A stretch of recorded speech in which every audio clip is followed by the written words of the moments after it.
Washington's Panama Canal right here.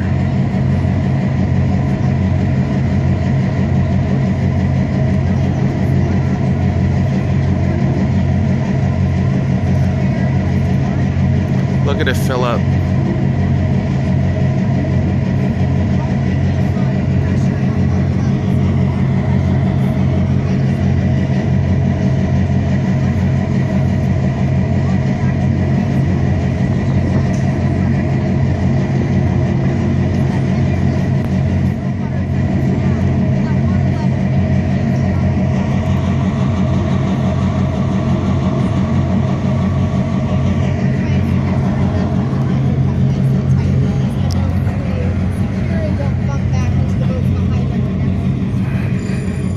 Your attention in the large locks, tighten up and tie down your lines, please. Tighten up, tie down your lines.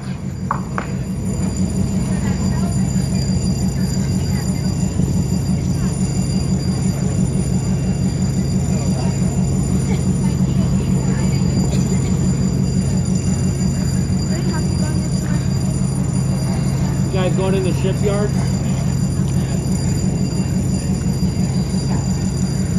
You ever seen that book on the Brex Corporation? Look at it all You ever seen opening. that book on Brex? It's got half the books on Brusco. I've got the book at home.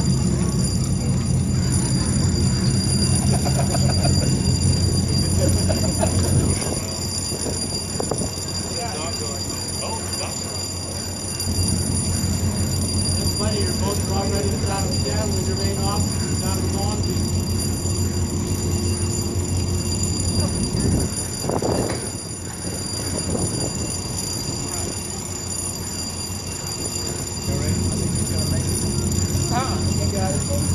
Billy.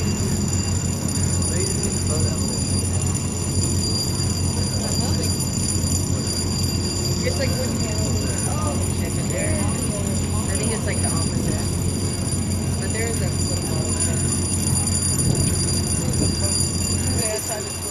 yeah, this shit's gonna get wet here.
Oopsie, no, not that one. 1, 2, 3.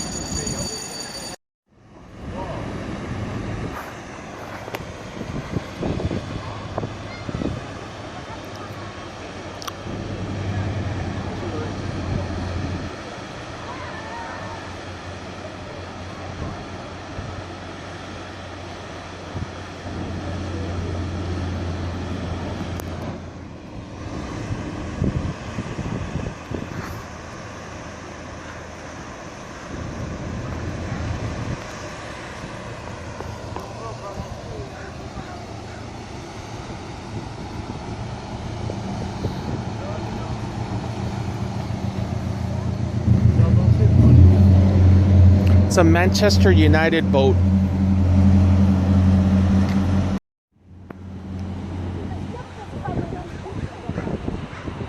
they gonna let it go? Yeah, and then the water's gonna go down. So once he gets up here, he's gonna get all docked and tied down. And once he does that, they're gonna let the water down. That guy's a big one.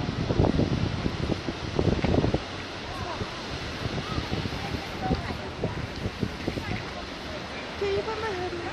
What?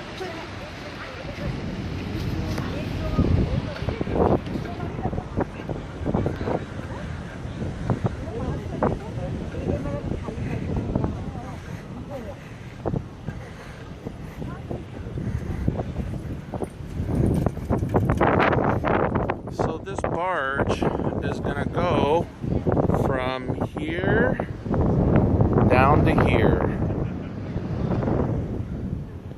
A little bit of the Panama Canal here in Seattle, Washington. Let's go across. This is my family, and they want to go home.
Were designed to accommodate the largest ship in the world at the time they were constructed, which when they were being planned out was the Lusitania. Now there were plans to have the Lusitania come up into Seattle and transit through the locks, but you know your history, you know she didn't quite make it. She ended up being torpedoed off the coast of Ireland at 8 outside of World War I before the locks were even completed. The locks were officially declared complete in 1917 on July 4th of that year. So in a little under a month, they're going to be turning 100 years old. Very big centennial party planned here at the locks. Lots of different events are going to be happening. Now the locks are free to use for all vessels with the catch. The locks are paid for using an excise tax on marine grade diesel fuel. It's the same thing you do at Leesburg in our boat. And all commercial vessels are required to fill up their with this specially taxed fuel. Because of this, commercial vessels get first crack at using the locks.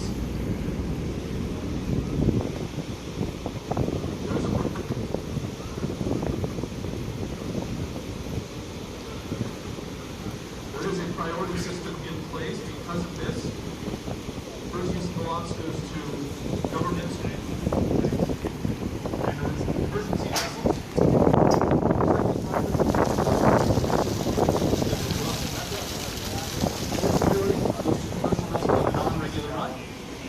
Priority is going to be pleasure craft, such as the ones in the locks chamber in front of us and to the left of us. What is that? canoes, kayaks, long rafts, and man-powered vessels. So, in the summertime, oftentimes there will be a long line of pleasure craft waiting to use the locks. But because we are a commercial vessel, we get to go in no matter what time. 365 days a year. What? 7 days a week, 24 hours a day. So if you really wanted to, you could bring in a log raft through 3 a.m. on Christmas morning, and there would be somebody here to walk you through it. Aside from the small lock chamber, which we're currently in, and the large lock chamber there to our left-hand side, you'll also see the administration building for the locks. They're up on our left-hand side, as well as the Carl S. English Memorial Gardens, named after a groundskeeper who worked here at the locks for over 50 years. From the right-hand side of the boat, to the distance there, you'll be able to see the spillway dam. These 6 arches regulate the water level of the freshwater lakes in front of us. And also a spillway dam, which is used by our 5 species of salmon to transit through this area. You'll see the gates in front of us opening. We've completed our lift up to the freshwater level. You'll notice the water level kind of equalizing here in the chamber. Once that has been completed, we'll be able to undo our line and be able to drive right on out of here. So congratulations, folks. You are now all veterans of the Hiram and Chittenden locks. Give yourselves a round of applause. Also, how about a nice round of applause for Captain Corey for not touching the walls once. You can see it is a pretty tight squeeze there. Once Jason's undone all of our lines and gotten us out of the chamber here, he'll get back on the microphone to finish his narration. Welcome to the Freshwater Center.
And there she goes.